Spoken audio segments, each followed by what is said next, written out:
नमस्कार दोस्तों, अमन study point पर आप लोगों का हार्दिक स्वागत है। दोस्तों, इंडियन पॉलिटी हमारे चैनल पर लगातार आपको उससे संबंधित वीडियो मिल रहे हैं और लगभग समाप्त होने की तरफ अग्रसर है पॉलिटी।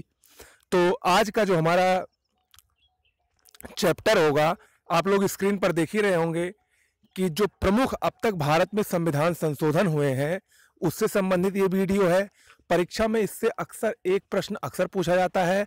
और देखिए, वैसे तो अब तक 102 बार संविधान में संशोधन हो चुका है, लेकिन सारे महत्वपूर्ण नहीं है। जो परीक्षा में बार बार पूछे जाते हैं या जिनकी परीक्षा में पूछे जाने की सर्वाधिक संभावना बनी रहती है, उनको हम लोग देखेंगे। और ऐसे मात्र 20 से 25 संविधान संशोधन है जो परीक्षा में हर बार पूछे जाते हैं, तो उसी को हम लोग एक एक करके देखते हैं। ठीक है, अच्छा लगेगा तो वीडियो को लाइक शेयर सब्सक्राइब कर दीजिएगा। इसमें देखिए, प्रथम संविधान संशोधन 1951। पहला संविधान संशोधन संविधान में कब हुआ? 1951 में। और ये भूमि सुधार एवं न्यायिक समीक्षा से जुड़े कानून को 9वीं अनुसूची में स्थान देने से संबंधित है। यानी सीधा सीधा प्रथम संविधान संशोधन भूमि सुधार से संबंधित है और इस संशोधन के तहत ही संविधान में 9वीं अनुसूची बनाई गई। हम लोग जानते हैं कि मूल संविधान में सिर्फ 8 अनुसूची थी, तो 9वीं अनुसूची प्रथम संविधान संशोधन के अनुसार भूमि सुधार से संबंधित है।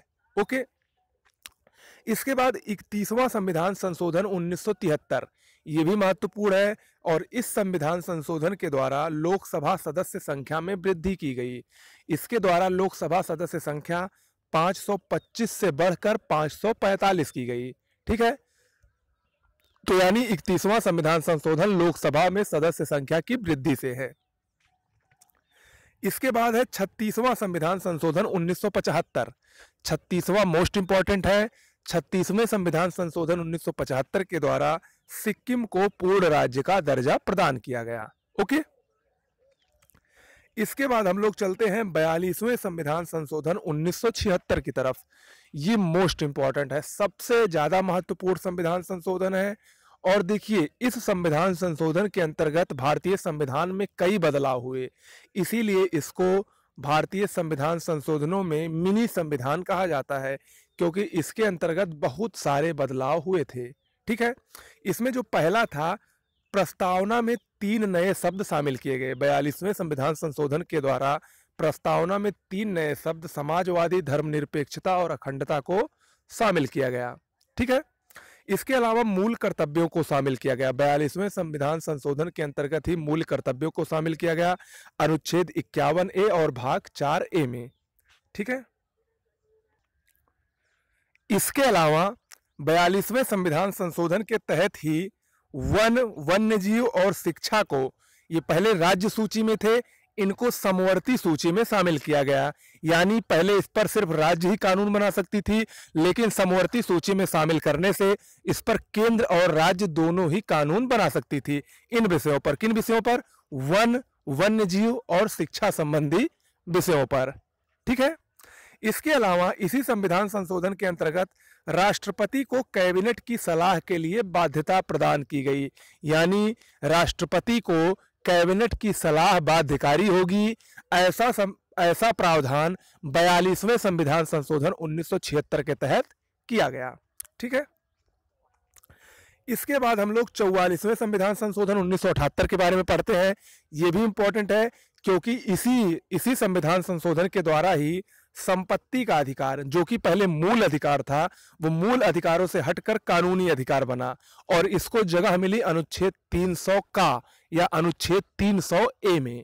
ठीक है, और इसी संविधान संशोधन यानी 44वें संविधान संशोधन के द्वारा ही राष्ट्रीय आपात में आंतरिक अशांति शब्द के स्थान पर सशस्त्र विद्रोह शब्द को शामिल किया गया।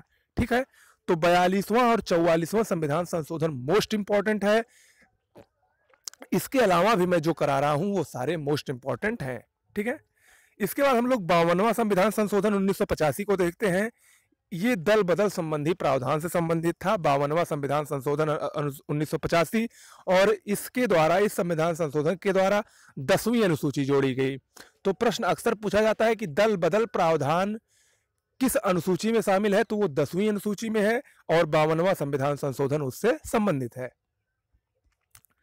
इसके बाद 61वां संविधान संशोधन 1989, ये भी मोस्ट इंपॉर्टेंट है। इस संविधान संशोधन के द्वारा मतदान की उम्र 21 वर्ष से घटाकर 18 वर्ष की गई। ओके। इसके बाद 69वां संविधान संशोधन 1991, इसके द्वारा दिल्ली को राष्ट्रीय राजधानी क्षेत्र यानी एनसीआर, नेशनल कैपिटल रीजन का दर्जा प्रदान किया गया 69वें संविधान संशोधन 1991 के द्वारा। इसके बाद 73वां संविधान संशोधन 1992, ये पंचायती राज से संबंधित है। और 74वां संविधान संशोधन 1992, ये नगर पालिकाओं से यानी नगर निगमों से संबंधित है। तो 73वां और 74वां ये मुख्य रूप से पंचायती राज और नगर पालिका से संबंधित संविधान संशोधन है। ठीक है।